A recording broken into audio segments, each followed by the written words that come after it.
Ashama atam jirtu daawwattoota fi hordoftoota Afrooteek bakka jirtanitti nagaan koo isin qaqqabu ani sanyii Tamaskeen jira. Akkuma beekamu Afrooteek chaanaalii odeeffannoowwan teekinoolojii yeroo yerootti addunyaa kana keessatti mudatan yookaan immoo iddoo jirrutti addunyaan kun iddoo isheen geessetti odeeffannoowwan garaagaraa teekinoolojii waliin wal qabatanii fi odeeffannoowwan dinqisiisotaan garaagaraa torban isin qabadhee dhiyaadha.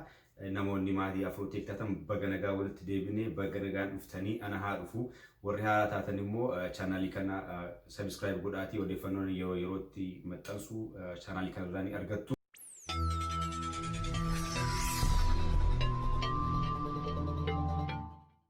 Har'a odeeffannoowwan isiniif qabadhee dhufee odeeffannoowwan teekinoolojii torbee lamaan darbee fi torbee sadan darbee ta'anidha.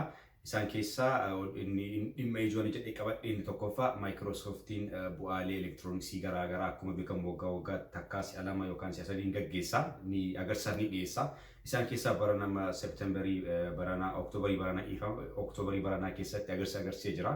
Agarsiisota keessatti maaltu ture waan jedhu kanaa fi akkasumas illee hootela keessumsiisaa hin qabne astanaagaajii hin qabne dhiifama astanaagaajii jettu kun jecha Amaar fakkaatee nan beekaa garuu dhimma kokka sirriitti naaf ibsutu fedhan itti fayyadame. Hoteelli kun dhibbatti kan inni sarviisii namaa kennu yookaan immoo tajaajila namaaf kennu roobootii fayyadamuudhaan maali mee kana keessa gallee bal'inaan isin wajjin haasofnaa ana wajjin turtii gaarii.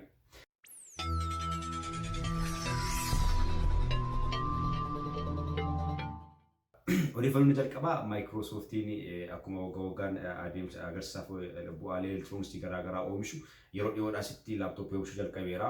Maqaan laaptooppii sanaas yeroo baay'ee Maayikiroosoft Surface jedhamudha. Maayikiroosoft Surfacein kun gosa garaagaraatiin oomishamaniiru. Keessumaa agarsiisa yeroo ammaaf dhiyaatan keessaa inni jalqabaa inni tokko inni guddaadha jedhanii amanu Maayikiroosoft Surface Pro X jedhama. Laaptooppii dadacha'uu danda'udha. Akkasumas illee baay'ee haphii kan ta'e. Haphinni yookaan caafiin koompitara kana baay'ee haphii bilbila almost bilbila keenya qixxee kan ta'e jechuudha. Baay'ee haphiin isaarraa kan ka'e akkasumas illee fiicharoota garaagaraa dabalatee dhufeera. Fakkeenya USB-C kan qabudha. Kanaan dura USB-B fayyadamna. USB jechuun karaa nuti daataawwan garaagaraa koompitara keenya keessa galchinu yookaan immoo yeroo TV faana ta'uu danda'a yookaan meeshaalee garaagaraa USB fudhatan faana ittiin connect goonu ta'uu danda'a. Akkasumas illee kan ittiin faayila dabarsinu ta'uu danda'a. Amma egaa uumamni kun inni amma haaraan itti dabalame kun USB-C jedhama. USB-C kun baay'ee si'aa fi odeeffannoowwan yeroo dabarsu baay'ee kan saffisudha jechuudha. Isas USB-C kan itti dabaluudhaan poortiiwwan lamatti dabaluudhaan Microsoft Surface Pro X irratti ifa godheera. Akkasumas illee displeeyin isaa yookaan viidiyoon isaa koompitara kana caafii haga caafiitti agarsiisuu danda'a. Iskiriinii isaa irratti akkuma beektan iskiriinii gamaa gaman yeroo baay'ee dhuma isaa irratti koornerii bira hin ga'iin wanti gurraachi ni jiraata. Iskiriinii protect gochuuf amma garuu wanti kun keessaa dhabame dhibbatti iskiriinii isaa hundi wantoota agarsiisuu qabu displee gochuu danda'a jechuudha. Inchii 13 gabaadhaa agarsiisaaf dhiyeessee jira jechuudha. Lammaffaa immoo maayinii wanti adda isa taasisu peennaa yookaan kan ittiin irratti barreessuu dandeenyu akkuma waraqaa irratti barreessinu iskiriinii kana irratti illee suura kaasuu ni dandeenya, barreeffama barreessuu dandeenya, nootii fudhachuu ni dandeenya. Lammaffaa riichaarjabiliidha. Peeniin kun riichaarjabiliidha, chaarjiidha. Chaarjii godhaniiti barreessuun ni danda'ama jechuudha. Surface Slim Pen jedhama maqaan isaa.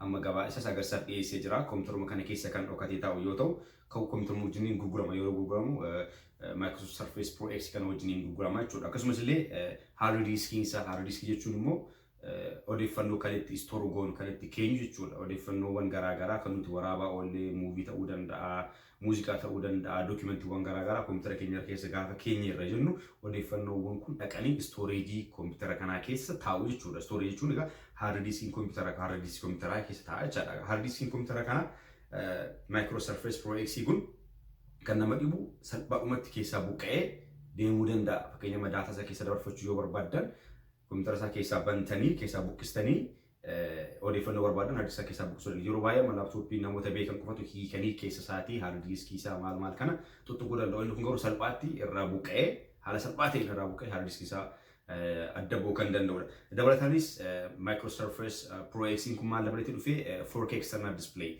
4K jechuun amma quality viidiyoo agarsiisuu teekinoolojii amma irra jiru baay'ee guddataa deemeera. 4K amma 8K kan jedhamutti jira. Egaa qulqullina viidiyoo sararaan kan ka'e jechuudha.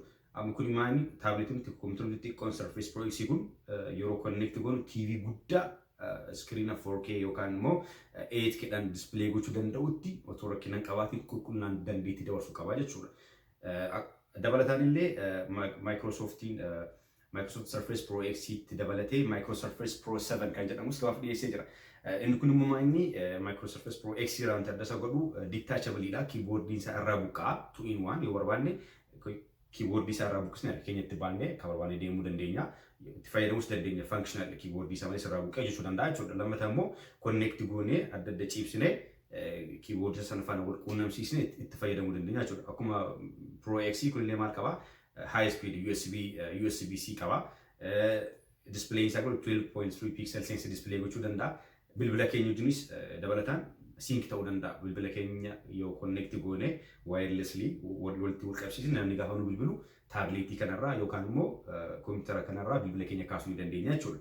Inni sadaffaan inni agarsiisaa dhiyeesse Surface Earbuds jedhama. Surface Earbuds jechuun kanaan dura iPhone'iin earphone wanti xiqqoo gurra namaa keessa taa'an kan finyoo hin qabne jechuudha. Kanaan dura akkuma beekamu finyoodhaan connect yookaan immoo shiboodhaan connect bilbila keenya faana walitti suuqneet kan nuti dhaggeeffannu. Amma garuu kun hafee sagalee isaa qofa earphone isa kana qofa gurra keenya gamaaf gamana keessa kaawwannee kan itti dhaggeeffannu yeroo dhiyoo dura wannoon gabaadhaaf dhiyeessee namoonni baay'een bitanii itti fayyadamaa jiru earbadii kana jechuudha. Amma garuu Surface maal godhee fidee isuma kana reef jalqabaa reefuma oomishe ishee kana oomishe anchaarji ta'uudha xixiqqoodha gurra namaa keessa teessee muuziqaawwan nuti yookaan wanta nuti sagaleetti dabarsuu barbaanne yookaan namaaf yoo bilbilee namnis yoo nu bilbilee ittiin bilbila kaasuu akka dandeenyu akkasumas illee dabalataan maayini gesture yookaan immoo sochii harka keenyaa to'achuu danda'a hubachuu danda'a earphone kun asirra taa'ee gurra keenya irra taa'a.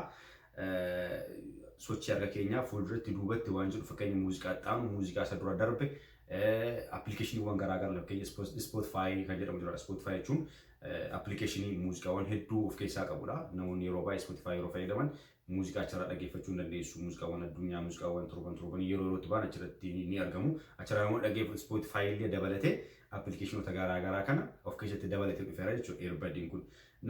Lammaffaa fakkeenya bilbila gaafa nu bilbilu asirraa si'a lama yoo tuqne double tap yoo goone bilbila kaasnee haasa'uu dandeenya jechuudha. Bilbila keenya kiisii keessa kaawwannee otoo bilbila hin tuqiin gaafa namni nu bilbile akkuma kanaan namatti haasa'uu dandeenya. Akkasumas illee muuziqaalee dabalataan dhaggeeffachuu fi ni dandeenya jechuudha. Egaa earbadiin kun maadha dabalataan sa'a 24 baatirii qabaachuu dandeessi. Riichaarjabiliidha. Chaarjii malee jechuu hin danda'u. Sa'a 24 garuu dandeettii chaarjii qabachuu qaba jedheetu Microsoftiin amma agarsiisaa dhiyeessee jira. Egaa dabalataanis Microsoftiin bara 2020 dhufaa jiru kanatti Surface Pro fi Pro 7 fi Surface Pro X kana dabalataan Surface Neo fi Surface Duo kan jedhamu kompiitaroota lama gabaadhaaf dhiyeessuu yaadaa jira bara dhufuurratti jechuudha. Fully foldable dacha'oodha bilbiluun kun akkuma kitaaba akkas bannee dubbisnu akkas gargar banamuu ni danda'a. Gargar banamanii yeroo immoo deebisnee akka taabileetii gaafa goonullee kiiboordii ishee jalaa baatee lamaan isaayyuu iskiriinoota dacha'oo lamaan isaayyuu agarsiisuu danda'a jechuudha. Odeeffannoo viidiyoo yookaan immoo wanta achirratti mul'atu hunda karaa lamaaniin arguu dandeenya. Kiiboordii isaas immoo yeroo deebisnee itti dachaasnu iskiriiniin isaa seensi godhee ol siiqaa jechuudha. Egaa kana bara dhufu bara 2020tti gabaadhaaf nan dhiyeessaa waan jedhu waadaa galee jira jechuudha.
oduun inni lammataan isinitti muufuma oduun nama ajaa'iba na ajaa'ibee roonaanis namoota baay'ees ajaa'iba jedhee amane tokko biyya chaayinaatti hoteela smart hotel kan jedhamu akkuma beekamu smart home jedhamu jalqabeera smart phone irraa jalqabee smart home jechuun fakkeenyaaf mana keessa jiraannu keessatti firiijii ta'uu danda'a ibsaa ibsuu ta'uu danda'a ibsaa dhaamsuu ta'uu danda'a qilleensa mana keessaa ittiin ho'isuu ittiin qorrisuu ta'uu danda'a wanneen kana karaa teekinoolojii fayyadamuudhaan smart home jechuun jalqabamee jira.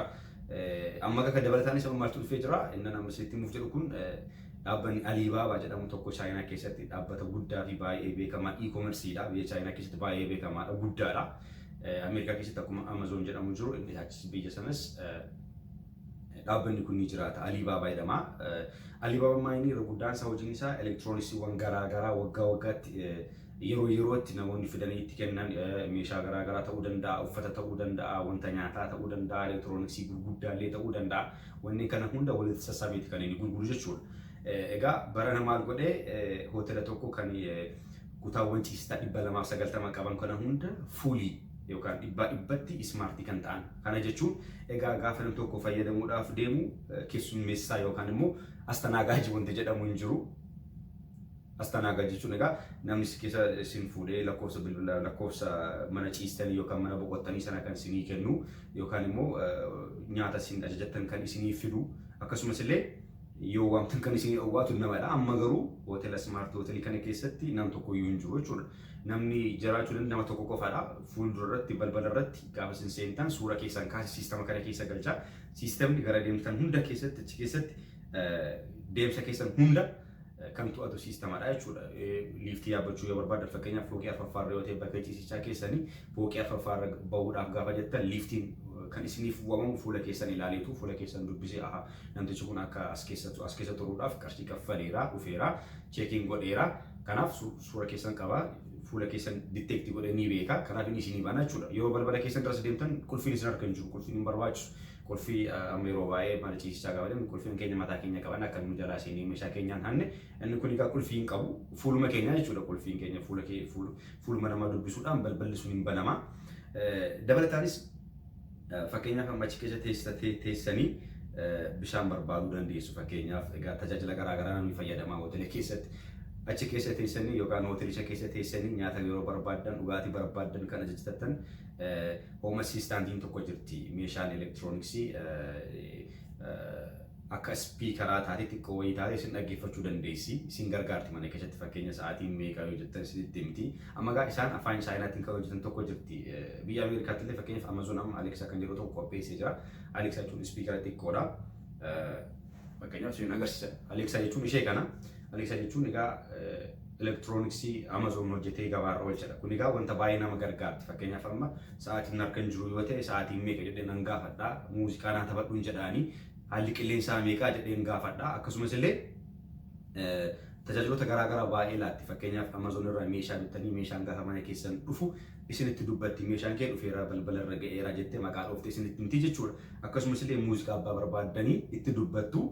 Kanaan dura gaa yookaan riimootiidhaan dabarsina muuziqaa yoo barbaadda yookaan bilbila keenya irraa muuziqaa ta'an muuziqaa isa dura darbe yoo ta'e fuulduratti dubbatti deemee dhaggeeffanna. Amma garuu meeshaan Alexa jedhamtu kun odeffannoowwan garaagaraa gaafa nuti barbaannu nuuf laatti nama faana illee kominikeetii gootii dubbii keenya dhaggeeffattee deebii nu laatti jechuudha. Booda irratti siin agarsiisa akkamittiin akka isheen hojjettuu fi odeeffannoo dabalataa isiniif kenna kanarratti dhimma hoteelaatti yeroo deebi'u meeshaan akkasii kana elektirooniksii akkasii kana tokko ta'ee kan afaan chaayinaa dhaggeeffattu gaafatti bishaan naaf fidu jettu bishaan fiddu gaafatti ibsaa dhaamsitu ibsaa dhaamsitu gaafatti TV naa bana jettu illee TV siif bantu achuma teesse jechuudha. Otoo wanta tokkoon harka tokkoon TV hin baniin otoo wanta tokkoon hojjetiin otoo ibsaa dhaamsus hin dhaqiin meeshaadhuma kana fayyadamuudhaan hojjechuu danda'aniiru. Wanti nama dhibu immoo nyaata nuti tajaajilu kana egaa kan hojjetan egaa nyaanni warra nyaata qopheessan namoonni jiru. Amma jalqabanii jiru roobotonni garaagaraa kan nyaata oomshan nyaata qopheessan gabaadhaaf dhiyaataniiru warri yaalirra jiru baay'een isaanii. Egaa inni kun maal godhaa? Namni qopheessatti laata nyaata sana fuudheetu liiftee yaabbateetu gaalaala. Roobootiin kun liiftee yaabbatee fooqii meeqa farra kan jiru beeka. Liiftee yaabbatee ruumii koo mana koo dhufee seenee meeshaa kiyya naaf kenneetu deebi'ee deemaa jechuudha. Kun baay'ee wanta nama dhibudha. Egaa wanti dabalataa immoo kaashiin kana booda gabaarra ooluu dhiisuuf danda'a jechuun hin danda'ama gara fuulduraatti. Egaa namni kaashii qabatee deema gamtaa kaashii kafaluu hin danda'amu. Egaa smart hotelii kana keessatti waan isaan fayyadaman Alipay kan jedhamu jira appilikeeshiniin akkuma kaffaltii garaagaraadhaaf teekinooloojiiwwan baay'ee jiru. Alipay kan jedhamu kun immoo kan Alibaabaati. Kaffaltiiwwan garaagaraa proses gochuudhaaf yookaan xumuruudhaaf kan itti fayyadamnu ittiin kaffaluudhaaf wanta barbaanne. Egaa hoteela kana keessa amma jirrutti kaffaltiin kaffalamu hundi wanti nuti binnu hundi karaa Alipay kaffalama jechuudha. Kaashii baannee namni nuti kolfaa jechuudha. Sana keessa kaashii baannee dhaqnee kaashiin fayyadamachuu hin danda'amu. Egaa wanta binnu fakkeenya bishaan dhuguu barbaanna yoo ta'e Alipay appilikeeshinii Alipay sana bannee Alipay sana gaafa nuti itti qabnu firiijiin sun hin banama. Akkaawuntii nama sanarraa qarshii sanarraa eega kutee booda banee fi wanta barbaade sana fudhatta. Tajaajila fayyadamtu hundaaf karaa Alipay kaffalta jechuudha. Egaa dabalataan hoteelonni baay'ee akka ammaa kana egaa smart hoteliin gara fuulduraatti yeroo waggaa 5-10 kanatti egaa tarii hoteelli irra caalaan isaa roobootiidhaan deeggarama jechuudha. Egaa kanammoo gaafa yaadnu namoonni baay'een carraa hojii nama akka baay'ee xiqqeessu namoonni fakkeenyaan qulqulleessanii namoonni mana hoteela qulqulleessan jiru, hoteela keessaa nyaata qopheessan jiru, kan nama keessumsiisan jiru. Egaa roobootiin hojiiwwan kana hunda fudhatti yoo ta'e gara fuulduraatti ilmi namaa akkam godhee akkamittiin roobootii kana faana wal dorgomu egaa yerootu deebisa jedhee yaada. Egaa namoonni erga kana arganii booda wanta nama kofalchiisu dubbachaa turan namni tokko maal jedhee atu rifeensa koo fariida koo guyyaa tokkotti haaddadhee ergan seenee booda akkamittan nu ta'e kanatti deebi'aa jedha. Dhuguma immoo gaaffii sirriidha. Egaa suura kaasuu suura keessan fudhatee jira. Egaa dura kan inni isin beeku yookaan isin asirraa hariida qabdu ta'a rifeensi keessan gurguddaa ta'uu danda'a. Egaa yeroo isin galmooftan jechuudha gaafa achi keessaa baatan maal ta'a baatanii mataa keessan yookaan rifeensa keessanii fi hariida keessan murattanii gaafa deebitan maal ta'uu danda'a kan jedhu ammas gaaffiidha. Ammas illee namni wayii maal jedhe gara fuulduraatti hoteela keessa namni nama keessumsiisu gaafa jiraatu hoteelli kun baay'ee duubatti hafaadha jechuun keenya hin hafu. Baay'ee kolfuun keenya hin hafu waan jiru dhugumadha immoo warra caalan. Egaa akkuma beektan yerootti roobootiiwwan garaagaraa hojii namaa hojjechaa jiru taanaan ilmi namaa hoteela keessaa maal hojjetare. Gara fuulduraatti egaa baay'ee maal akka ta'u hojiimaan deemnee waan arginu ta'a. Egaa hoteelonni baay'ee fakkeenya Maariyoot kan jedhamu jira. Hoteelli guddaan jira. Hoteela addunyaa irratti internationaladha. Hoteelli kunillee smart hoteelii kana keessatti involve gochuudhaaf gahee mataa isaa yaalii garaagaraa gochaa akka jiru gara fuulduraatti. Egaa isaaniifis bu'aan guddaan maayini tokkoffaa amma fakkeenya biyya Ameerikaatti biyyoota guddatanitti sa'aatiidhaan nama kaffalama. Nama hoteela qulqulleessu tokkoof, nama hoteela keessa nyaata qopheessu tokkoof, nama hoteela keessaa tajaajila garaagaraa namaa kennu tokkoof qarshiin sa'aatiidhaan kaffalama jechuudha. Egaa isaan roobootii kana fayyadamuu taanaan takka roobootii kana bitatu sana booda wanta kaffalaniif hin qaban jettu jechuudha. Isaaniif illee bu'aa guddaadha. Kanaaf irra caalaan isaanii sa'aatii kanatti sagantaa kana yookaan immoo smart hotelii kana hojiirra oolchuudhaaf baay'ee isaanii yaalii gochaa akka jiranidha. Dhumarratti waa'ee Aleksaa sirriitti himuun barbaada. Aleksaa akkuma isin jedhee hoom asistaantiidha. Hoom asistaantii jechuun gargaaraa kooti mana keessatti na gargaarti. Abbaan mana jiru gargaaraa sagalee kee dhaggeeffateetu fakkeenyaaf muuziqaa naaf sirbi yoo jetteen sirbaa wanta garaagaraa godha. Amma egaa kan inni beeku kan afaan Ingiliffaadhaan understand godha. Afaan Ingiliffaadhaan dubbadhee dhaggeeffata. Afaanota biroollee hin gargaarama jedhee yaada. Amaazonitti dabalee jedhee yaada. Fakkeenyaaf amma egaa yeroo kana aktiviit gochuu barbaadda maqaadhuma ishee waamtu maqaan ishee Aleksaadha. Yeroo maqaa ishee waamu mallattoo na agarsiiste jechuudha. Egaa mallattoo ishee na agarsiistee booda ittiin dubbadha. Wanta itti dubbadhe sana egaa understand gooteetu naaf wanta inni fedhe sana naaf goote jechuudha. Fakkeenyaaf maqaa ishee waamu. Hey Alexa. Hey Alexa. Rakkina wayii godhatteetti Aleksaan koo.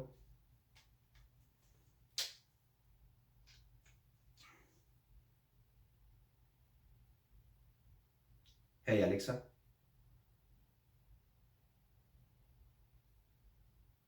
Egaa walqabataa connect godhaa jirti wifi qofaan internetii baay'ee barbaadi internetiin hojjetti waan ta'eef wanta dubbadhe understand goote lammaffaa immoo egaa asirratti wanta fe'eeru hin jiru muuziqaan asirratti fe'eeru hin jiru hundisaayyuu kan inni fidu internetarraati.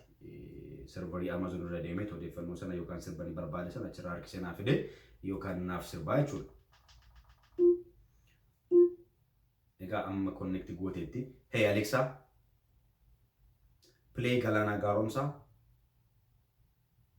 Shuffling your songs by Galaanaa Gaaromsaa on Amazon Music.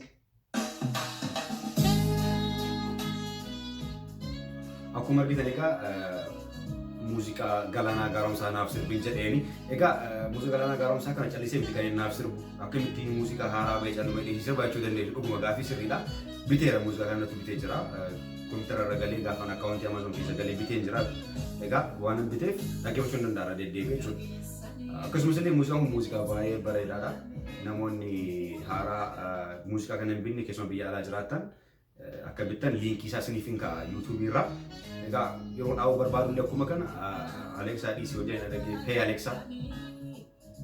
Hey Alexa stop agartanii akkuma jedhe egaa akkuma kanallee Hey Alexa what is the time sa'aatiin meeqaa jedheen gaafa 4 p.m. And to those that teach, happy World Teachers Day. guyyaa barsiisaati har'a guyyaa barsiisaatiin siin ga'e ayyaana kun beekti kabajamu qabadhee yaada lammataa barsiisotaaf akkasumas illee haala qilleensa Hey Alexa what is the weather Right now in Marietta, it's 76 degrees Fahrenheit with cloudy skies. Tonight's forecast has dreary weather with a low of 63 degrees. Hey Alexa, thank you very much. Of course. Akkana egaa namni kan wada gara fuulduraatti teekinoolojii ta'utti namni walitti dubbachuu dhiisuu danda'a jechuudha waanuma akkasii kana bitatee mana kaawwatee hojii haasa'uu danda'a kan nama dhibu dabalataan illee baacoo naa baacii yoo jedhanii illee naa baacii jechuudha fakkeenyaaf amma Hey Alexa tell me joke. Okay Jimmy, make him laugh. Why did the college student get dizzy? She took a spin class. Egaa baacaa jirti egaa baacoon shanaaf hin galu ta'uu egaa baacoo warra adii kunis akka ulfaata egaa walumaa galatti odeeffannoowwan adda teekinoolojii waliin wal qabate kana isiniif qabadhee dhufee jira mee viidiyoo kana yoo jaalattan isinitti toleera yoo ta'e laayik sheer godhaa subscribe gochuu hin dagatiina akkasumas illee yaada wanta dabalamuu qabu kana dabalii kana hir'isi waan jettan yoo qabaatan illee akkanaaf barreessan abdiin qaba hamma viidiyoo biraatti walitti deebinutti turtii gaarii nagaatti.